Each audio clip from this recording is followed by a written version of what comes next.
राजधानी लखनऊ में उत्तर Pradesh pharmacy college एवं फार्मा इंडस्ट्रीज वेलफेयर एसोसिएशन की आम बैठक संपन्न हुई। बैठक की अध्यक्षता प्रोफेसर अमरिका सिंह ने की। पीसीआई अध्यक्ष डॉक्टर मंतू पटेल ने वर्चुअल माध्यम से छात्रों के कल्याण पर जोर देते हुए कहा कि प्रदेश में बी फार्मा और एम फार्मा कॉलेज की संख्या बढ़ाई जाए ताकि शिक्षकों और शोध की कमी न हो। बैठक में फार्मा विश्वविद्यालय बनाने का प्रस्ताव पास हुआ। साथ ही कॉलेज और इंडस्ट्री के बीच सीधा तालमेल कर प्रशिक्षण और प्लेसमेंट बढ़ाने और छात्रों के लिए अप्रेंटिसशिप लागू करने की सहमति बनी। कार्यक्रम का समापन सचिव अवधेश कुमार वर्मा को धन्यवाद ज्ञापन से हुआ।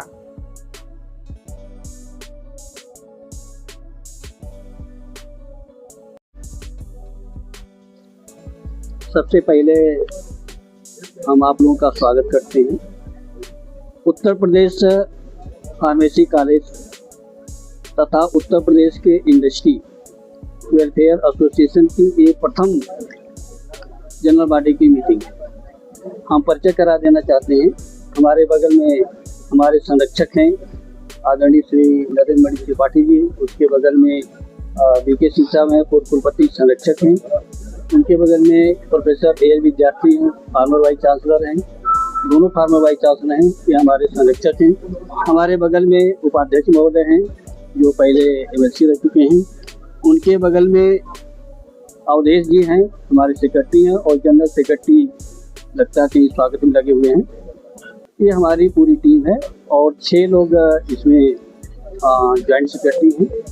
अब प्रश्न ये है कि क्या आवश्यकता है इस एसोसिएशन का। हमारे सिर्फ 3 बिंदु हैं। मांग नहीं है, हम सहयोग कर रहे हैं। पहला मांग ये है या सहयोग है या सरकार से आग्रह है। अच्छी बात है कि हमारे प्रदेश में अच्छी सरकार है, हमारी बात सुनते भी है, पूरे दुनिया में नाम हो रहा है। पहली हमारी बात ये है कि उत्तर प्रदेश में 2700 फार्मेसी कॉलेज और 1100 फार्मा इंडस्ट्री। हम दोनों लोग एक सिक्के के पहलू हैं। दोनों में कैसे इंटरेक्शन हो, कैसे वेलफेयर हो, पहला मुद्दा है। और इसके लिए हम फार्मा यूनिवर्सिटी की सरकार से आग्रह करते हैं कि आप फार्मा यूनिवर्सिटी बनाएं। क्यों बनाएं? क्या आवश्यकता है? आवश्यकता इसलिए है कि हमारे 2 एग्जामिनिंग बॉडी है। एक उत्तर प्रदेश टेक्निकल यूनिवर्सिटी है और एक बोर्ड ऑफ टेक्निकल एजुकेशन। स्थिति क्या है? आत्मचिंतन करने की जरूरत है। हम लोग इतने वरिष्ठ लोग क्यों कूद पड़े मैदान में? कष्ट होता है कि टेक्निकल यूनिवर्सिटी जहाँ भी फार्मा का, बीटेक का तमाम डिग्री यहाँ मिलती है, वहाँ से बच्चे प्रदेश से और स्टेट में माइग्रेट। हमारे इंजीनियरिंग कॉलेज बंद हो रहे हैं, हमारे फार्मेसी कॉलेज बंद हो रहे हैं। पहले तो ही था, हम लोग भी मेरे थे, कल लोग बैठे हैं, हम सब टेक्निकल के लिए क्या काम करेगा? पहले बात सुनिए ना, हम एक ही बिल बता रहे हैं, आप इसको छापिए। पहला कि हमको फार्मेसी विश्वविद्यालय चाहिए। हम फार्मेसी कॉलेज जो 2700 है पूरे प्रदेश में, अभी देखें ना कोरोना में क्या स्थिति थी। हम चाहते हैं कि हमारी एक अलग यूनिवर्सिटी बने। कैसे बने? जैसे यूनिवर्सिटी आज के आज़ादी के जस्ट बाद मदन मोहन मालवीय ने बनाया, सबके सहयोग से। माननीय मुख्यमंत्री जी अपील करें ना प्रदेश की जनता से कि हमको जमीन चाहिए, हमें धन चाहिए। हम आश्वासन देना चाहते हैं, इतनी जमीन, इतना पैसे मिल जाएंगे कि दुनिया का सबसे बड़ा विश्वविद्यालय बन सकेगा। जब आज़ादी के समय हमारा देश गरीब था, आज तो गरीब है नहीं, तो जन सहयोग से एक विश्वविद्यालय की स्थापना, जिसका जो है फार्मेसी विश्वविद्यालय बने, ये हमारा पहला मांग। दूसरा है मांग, क्या आग्रह है, मांग हम लोग करेंगे नहीं, हम सरकार का ही सहयोग कर रहे हैं। हमारे जो बच्चे पलायन कर रहे हैं, कभी काउंसिलिंग लेट हो जाती है, कभी ऐसे शासन में वो बैठ जाते हैं, ऐसी पॉलिसी बना देते हैं कि बच्चे दूसरे प्रदेश चले जाते हैं। हमारे 2 वाइस चांसलर बैठे हुए हैं। आप पूछिए, उत्तर प्रदेश में 10 यूनिवर्सिटी ऐसे हैं जहाँ पर एप्लीकेशन 3 लाख से ज़्यादा आता है। गलगोटिया 4 लाख आता है, 3 लाख 4 लाख से ज़्यादा एप्लीकेशन आती है। राजस्थान में कम से कम 6-7 ऐसे विश्वविद्यालय हैं जहाँ पर लाखों की संख्या में आवेदन होता है। ये बच्चे कहाँ जा रहे हैं? हमें रोकना है। और हम ये नहीं चाहते हैं कि हमारे फार्मेसी कॉलेज बने। ये तो कतई नहीं होगा। हम लोग सीनियर लोग इसमें जुड़े हैं, बड़े बड़े सीनियर लोग जुड़े हुए हैं। तो मेरा ये सरकार से आग्रह है, सरकार अच्छा काम कर रही है, उनके कार्यों में हम सहयोग करने जा रहे हैं। आप विश्वविद्यालय बनाइए, हम लोग सहयोग कर रहे हैं, आश्वासन देते हैं। आप प्रदेश के बाहर जो बच्चे एडमिशन ले रहे हैं उनको रोकिए, पॉलिसी बनाइए। ये दो है। तीसरा क्या है कि 1100 फार्मा इंडस्ट्री है, सोचिए, और 2700 लगभग जो है फार्मेसी कॉलेज है। इन दोनों में ऐसा समन्वय हो कि छात्रों का वेलफेयर, छात्रों का प्लेसमेंट हो, इसके लिए भी हमारी टीम बनेगी। और आप तो लोग जानते ही हैं, आप बहुत देर से जुड़े हुए हैं, कि हम लोग जो बोलते हैं, जिसकी उम्र 70 के आसपास होती है, जब वो बोलते हैं तो काम जरूर होता है। मनोज सिंह नाम है मेरा और विधान परिषद सदस्य रहा हूँ अयोध्या अम्बेडकर नगर से। और जैसा कि आप लोग उत्तर प्रदेश फार्मेसी कॉलेज एवं pharmaceutical industry welfare association Lucknow, ये पहली जनरल बॉडी की मीटिंग है और इस एसोसिएशन में ही इसका सब कुछ समाहित है, निहित है। आज की डेट में जो हमारे वास्तव में प्रहरी स्टूडेंट्स हम जो तैयार कर रहे हैं, उनके वेलफेयर को लेके और गवर्नमेंट जो पैसा हम लोग हमारे बच्चे बीटीई को देते हैं, वो बीटीई को न देके हमारी सरकार से ये मांग होगी, जिसके एवज में तमाम सकारात्मक कदम माननीय मुख्यमंत्री योगी जी द्वारा भी उठाए गए।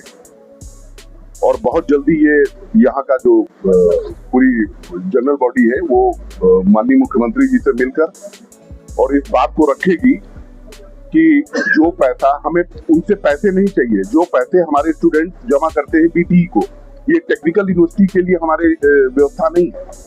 ये व्यवस्था हमारी मेडिसिन और फार्मास्यूटिकल से वो है, तो उसके लिए एक यूनिवर्सिटी डेवलप की जाए, जिससे जितने भी बी, डी और एम फार्मा के कॉलेजेस हैं उनको एफिलिएट किया जाए और बहुत सारी इंडस्ट्रीज यहाँ पे डेवलप हो और रोजगार डेवलप हो और जहाँ पे बच्चे रोजगार पाएं। देखिए, Uttar Pradesh pharmacy colleges industry welfare association हम लोगों ने इस उद्देश्य से बनाया है ताकि फार्मेसी कॉलेज या फार्मेसी प्रोफेशन में जो बच्चे कर रहे हैं और इंडस्ट्री में एक संतुलन बन सके। जो आज फैसली करके बच्चे बाहर निकल रहे हैं और जो बेरोजगारी चरम सीमा पे पहुंची जा रही है, उसमें एक तालमेल बैठाने के लिए हम लोगों ने इसका गठन किया है। आज हेल्थ केयर सेक्टर में बहुत ज़्यादा योगदान भैंसकी का है। भैंसकी हर क्षेत्र में आपके कार्य करनी, चाहे वो प्रबंधन हो, हेल्थ मैनेजमेंट हो या आपके शिक्षा हो, हर क्षेत्र में आपकी भैंसकी का है। हम लोग ने इस उद्देश्य के साथ इसको लिया है कि प्रदेश में वैश्विक शिक्षा का उत्थान हो। इसके लिए सर्वप्रथम हमारा मूल है कि हम उत्तर प्रदेश में एक फार्मास्यूटिकल यूनिवर्सिटी की स्थापना करें, जो कि हमारे बढ़ते हुए कॉलेजेस आज प्रदेश में है वो एक विश्वविद्यालय से जुड़ें और वहीं से उनको चाहे डिप्लोमा हो, चाहे वो बैचलर डिग्री हो, चाहे वो मास्टर डिग्री हो या फार्माटी क्लिनिकल ओरिएंटेड कोर्सेज हैं, उनका संचालन किया जाए। फार्मेसी शिक्षा को लेकर वर्तमान समय में क्या कुछ चुनौतियां सामने आ रही हैं? चुनौतियां बहुत सी हम लोग के सामने है। सबसे बड़ी तो बेरोजगारी है।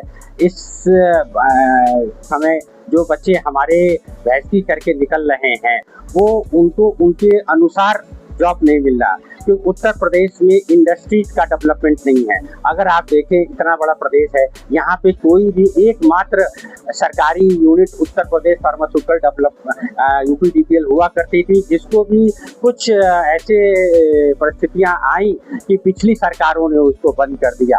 पर वर्तमान सरकार की तरफ देखते हुए हम ये सोचते हैं कि इंडस्ट्रियल डेवलपमेंट जरूर वो करवाएगी। और बाकी जो है हमारे सहयोगी अवधेश वर्मा जी हैं, वो आपको इसका एम्स एंड ऑब्जेक्टिव विस्तार से। मैं प्रोफेसर डॉक्टर दुर्गेश मणि त्रिपाठी इस संगठन का महासचिव हूँ और इस प्रयास में हूँ कि एक निष्पक्ष संगठन हमारा प्रदेश में फार्मेसी एजुकेशन, फार्मा इंडस्ट्री और बेरोजगारी समस्याओं को दूर करने के लिए हम खड़ा कर सकें। जी, मैं डॉक्टर अवधेश कुमार वर्मा, ये उत्तर प्रदेश फार्मेसी कॉलेज एवं फार्मास्यूटिकल इंडस्ट्रीज वेलफेयर एसोसिएशन का मैं सचिव हूँ। सर, फार्मा इंडस्ट्री और जो फार्मेसी कॉलेज है उनके बीच जो तालमेल है तो किस तरीके से बिठाने का काम करेंगे आप? देखिए, अभी तक तो तालमेल नहीं बन पा रहा था क्योंकि फार्मेसी जो एजुकेशन है वो हम कॉलेज से एजुकेशन दे रहे हैं और फार्मा सेक्टर की जो फैक्ट्रियाँ हैं उनसे बिल्कुल अलग था। अभी कल इंडस्ट्रीज में हम ट्रेनिंग के लिए पर्पज से ही भेजते थे, लेकिन अब जो ये वेलफेयर एसोसिएशन बना है इसका उद्देश्य ही यही है, क्योंकि इसमें नाम में भी आपने देखा होगा उत्तर प्रदेश फार्मेसी कॉलेज एवं वेलफेयर एसोसिएशन। तो फार्मेसी कॉलेज और फार्मास्यूटिकल जो इंडस्ट्रीज है इन दोनों को कनेक्ट करके हम लोगों ने इस एसोसिएशन को बनाया है और इसमें हम लोग का यही हमेशा से रहेगा कि दोनों सेक्टर मतलब फैक्ट्री को और अपने कॉलेज को हम कैसे कोलैबोरेट करें और बच्चों को कैसे अधिकतम लाभ पहुंचा सकें। अभी जो भाई साहब ने कहा कि बेरोजगारी की समस्या है, तो ये जो आइडेंटिफाई हुआ है इसको दूर करने के लिए ये सबसे महत्वपूर्ण कदम रहेगा कि हम फार्मा सेक्टर की कंपनियों से कैसे कोलैबोरेट करते हैं और उनके सहयोग से अपने बच्चों को रोजगार में कैसे मदद कर सकते हैं। हम डॉक्टर वाचस्पति त्रिपाठी IIT BHU से मैंने B.Pharm किया, M.Pharm किया, रिसर्च किया और PhD मैंने आयुर्वेद में किया। आज जो एक समस्या बताई जा रही है, शिक्षा और इंडस्ट्री के बीच में तालमेल कम है, बिल्कुल ये बहुत ज्यादा होना चाहिए। क्योंकि जब मैं फर्स्ट सेकेंड ईयर में स्टूडेंट था तो बच्चों को जो सिद्धांत पढ़ाया जाता है कि ऐसे पीसा जाता है, ऐसे टैबलेट बनाया जाता है, ऐसे कैप्सूल बनाई जाती है, ऐसे सिरप बनाया जाता है, तो बच्चे बड़ा भ्रम में रहते थे। और बाद में हमने महसूस किया कि अगर इंडस्ट्री को दिखा करके बच्चों को पढ़ाया जाए तो एक तो उनकी शिक्षा बहुत अच्छी या प्रैक्टिकल हो जाएगी। लेकिन जो बेरोजगारी की बात आपने कहा, मैं आपको दावा के साथ कहता हूँ कुछ रेगुलेटरी कमियां हैं। समाज के स्वास्थ्य का प्रहरी है फार्मासिस्ट, ये आप जान लीजिए। जो बच्चे पढ़ के निकल रहे हैं हमारे फार्मेसी से, वो अगर उनको वो जिम्मा दिया जाए, क्योंकि हम लोग प्रहरी हैं, लेकिन हम आप देखिए ना, नर्स, डॉक्टर, दवा जी, हाँ, तो कम से कम आप समझ लें तो मैं बिल्कुल 2 शब्द में खत्म कर दूं। तो मैं चाहता हूँ स्वास्थ्य प्रहरी हम फार्मासिस्ट लोग हैं, अगर हम लोग को दायित्व दिया जाए सरकार की तरफ से तो रोग कम होगी, बीमारियां कम होंगी, रोग से हम बच सकते हैं, समाज स्वस्थ होगा। बीमार होंगे नहीं तो समाज स्वस्थ होगा, राष्ट्र हमारा बड़ा होगा। तो स्वास्थ्य प्रहरी है और इसको सरकार चेते, समझे और हम लोग की जिम्मेदारी उस दिशा में सरकार दे। धन्यवाद। ये तो हम लोगों ने संगठन बनाया है इस नई पीढ़ी में, वो संगठन बहुत पहले से बनना चाहिए था, क्योंकि जो हमारी समस्याएं हैं उनके निवारण का कोई मैकेनिज्म नहीं है। न यूनिवर्सिटी के और न कॉलेजेस की कोई कहीं सुनवाई का कोई फोरम है। वो फोरम है तो वो मनमानी फोरम है, सुनवाई करके और कॉलेज को डस्टबिन में डाल दिया जाता है।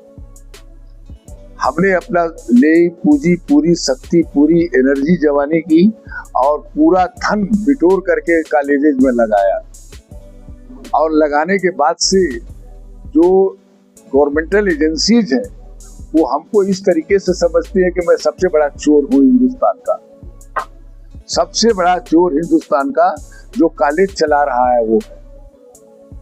एक बार बहुत पुरानी बात है, निमसे साहब वाइस चांसलर थे, हम बुलाए थे अपने लॉ कॉलेज पर, उनको मैंने कहानी सुनाई। मंच पर माता प्रसाद पांडे भी बैठे थे, स्पीकर थे। मैंने उनसे कहा कि जब तक मैं यहाँ टीचर था लॉ फैकल्टी में, तब तक तो हर बाबू, हर स्टाफ मुझे नमस्ते करता था और प्रेम से पूछता था कि चाय पी लीजिए। अब मैं कैंपस में आता हूँ तो मुझे शक की निगाह से देखी जाती है कि ये बहुत बड़ा चोर है, कॉलेज चला रहा है। यह मनोवृत्ति जो बनी हुई है सरकार के अधिकारियों की और सरकार के लोगों की, हम लोग इस संगठन के माध्यम से उस मनोवृत्ति को बदलने का प्रयास करेंगे कि हम आपके सहयोगी हैं। हम अपनी पूरी जिंदगी और अपने खानदान की पूरी प्रॉपर्टी लगा करके कॉलेज चला रहे हैं, तो हम सहयोगी हैं, आप उसको नहीं कर सके। भाइयों, आप समझिए इस बात को। यूनिवर्सिटी वाले अप्रेंटिस के लिए पॉलिटेक्निक के लड़कों को बुलाते हैं, हमारे भी लड़कों को बुलाया जाए, हमारे भी लड़कों को वहाँ ट्रेनिंग के लिए, अप्रेंटिस करने के लिए माहौल दिया जाए, उनको सिखाया जाए। एक बनी बनाई इंडस्ट्री थी यूपीडीपीएल, उसको भी इस सरकार ने, इसके पहले वाली सरकार ने उसको भी नीलाम कर दिया। तो हमारी डिमांड ये है कि हमारा एम्प्लॉयमेंट जनरेट होगा और फार्मेसी के लड़कों का भविष्य उज्जवल होगा, भविष्य उज्जवल होगा, देश का विकास होगा, एक्सपोर्ट होगा, दवाइयाँ एक्सपोर्ट करने की पोजीशन में हम है। हमारे पास मैन पावर है, सबसे सस्ता मैन पावर सारी दुनिया में मेरे पास है। ट्रेंड लड़के हैं, इतने फार्मेसी कॉलेज हैं, इनको जान मिले। इनको यदि आप इस चैनल के जरिए आगे बढ़ाएंगे तो देश बहुत खुशहाल होगा। बहुत बहुत धन्यवाद। चैनल देश प्रतिदिन न्यूज़ को बेल आइकन दबाकर सब्सक्राइब, लाइक और शेयर जरूर करें।